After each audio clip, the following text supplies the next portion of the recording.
Hey guys, welcome to the MMA Brothers podcast, the newest, baddest, and best podcast out there. And let's get it going. Hello guys, no stop. Hello guys, and welcome back to the MMA Brothers podcast. I know you missed us. I know I missed us. If that makes any sense, let's get it going. We're talking UFC Fight Night, Kevin Lee versus Charles Oliveira, episode 29, episode Rona, episode COVID-19. Let's get it cracking in Brazil. Yeah, we're moving to Brazil for the next UFC event. The last UFC event was Adesanya versus Romero. Oh my God, guys, I did not expect it to be that boring. But yes, Joanna and Weili Zhang, good on you for making that fight card worth it. But we're going to move on to the Brazil card. Yeah, because we pay for pay-per-views. Yeah, we spend a lot of money on pay-per-views. Okay, let's keep going.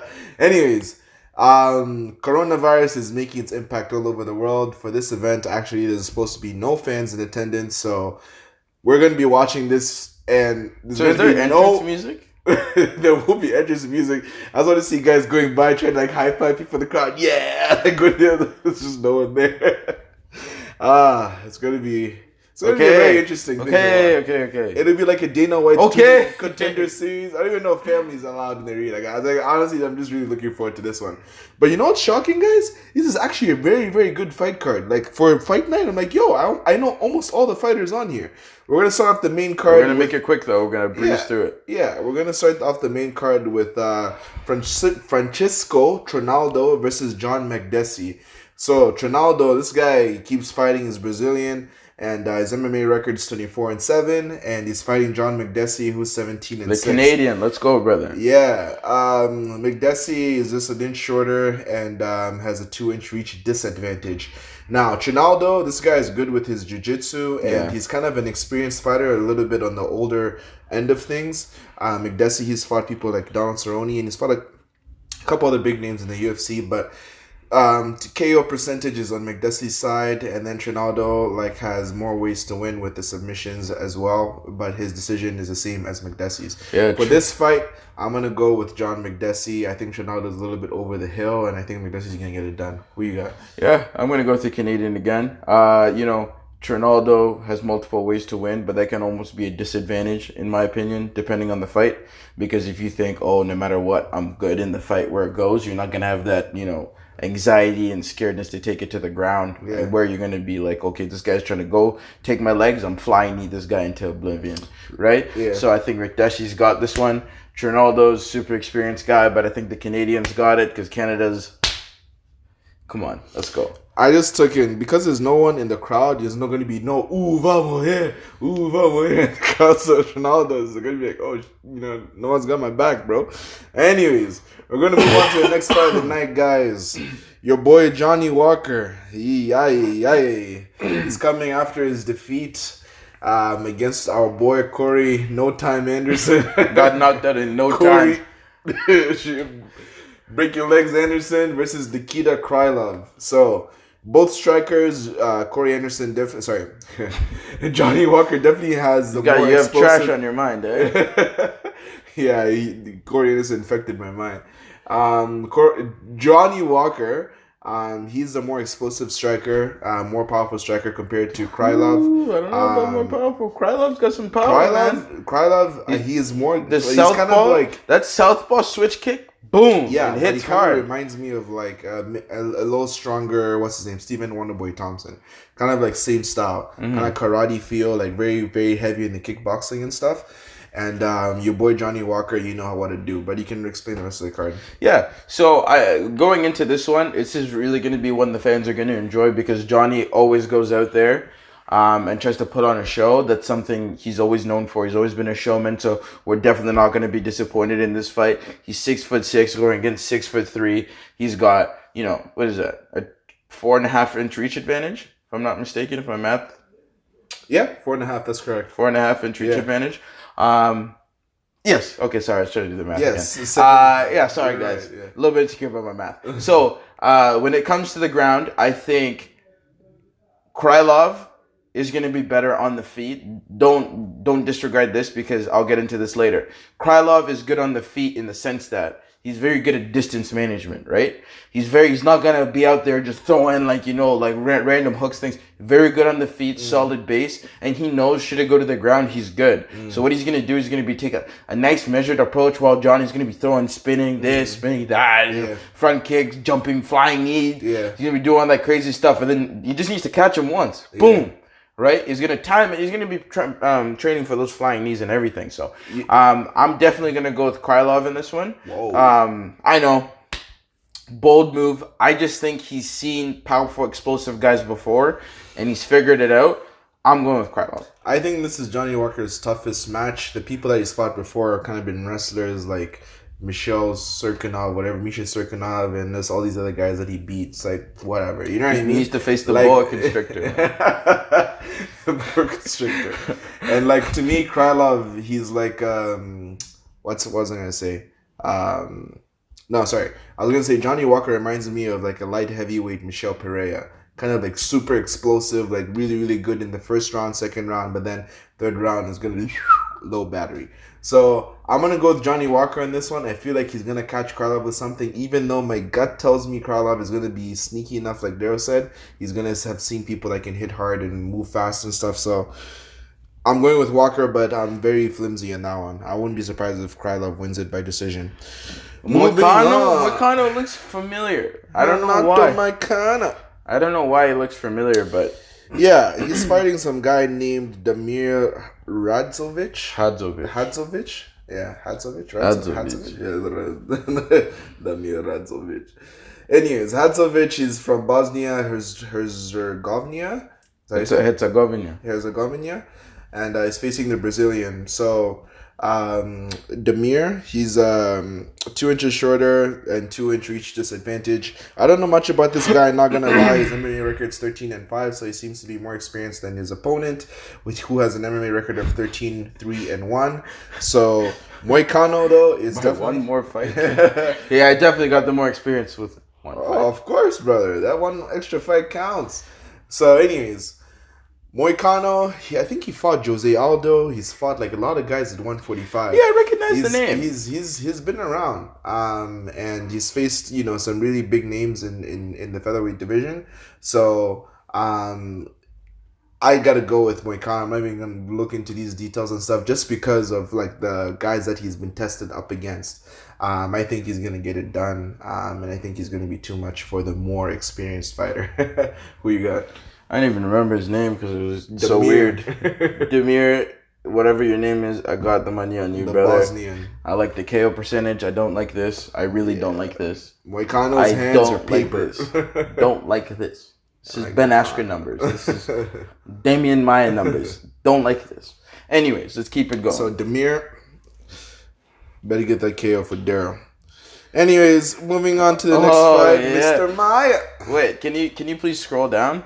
Before we get into any of the stats, keep going. I want to see if Damian Maia's ever got a TKO finish. Let's just see. Oh, he's got one. That's crazy. All right, let's go back up. So it's going to be our boy Damian Maia, even though he choked out my boy Ben Askren, which I'm very upset with you about. Okay, Damian versus Gilbert Burns. Tired Ben Askren, what you meant to say. Shut up. So Gilbert Burns, very nice, very good, very, very, very good striker. Very jiu-jitsu practitioner. He's very focused on the ground. That's why these two are matched up together. Damian Maia is an absolute beast on the ground. Maia has a 2-inch height advantage, 2 to 3 inch height advantage. Yeah, 3 inches. Looks like he's coming up from the lower weight class, our boy. Mm-hmm. I think Maia is gonna do his typical Maia, stand there, wait for you to make a mistake, take you down, take your back. On the ground, I think he's gonna find it really tough to get the submission on Gilbert Burns. As you can see, their numbers are fairly similar, other than the TKO, but he actually threatens a TKO. Damian Maia, you just walk forward on Damian Maia. Mm-hmm. You just don't want to get, taken down. Don't want to throw any naked kicks. You don't want to throw anything that's going to get you taken down. I'm going to go with Gilbert Burns. Wow. Just because I don't like what Damian did to Ben Askren. And I want to see some retribution for my boy. So I'm going to give it picking based on revenge, brother. But yeah, Askren's my guy. I don't care what you guys say. I don't care what everyone else's opinion is. He's retired. It's old news. But yes, Damian Maia is going to win this fight, guys. Gilbert Burns does not have the credentials that Damian Maia has. Sorry, I got distracted for a second. Demian Maia is ranked number 5, Burns number 12. Demian Maia is like 40-something years old. I don't even know how many degrees of black belt he has in jiu-jitsu. Gilbert Burns, no matter where it goes on the ground, he's not going to beat Demian Maia. So his only chance of winning is by this percentage right here.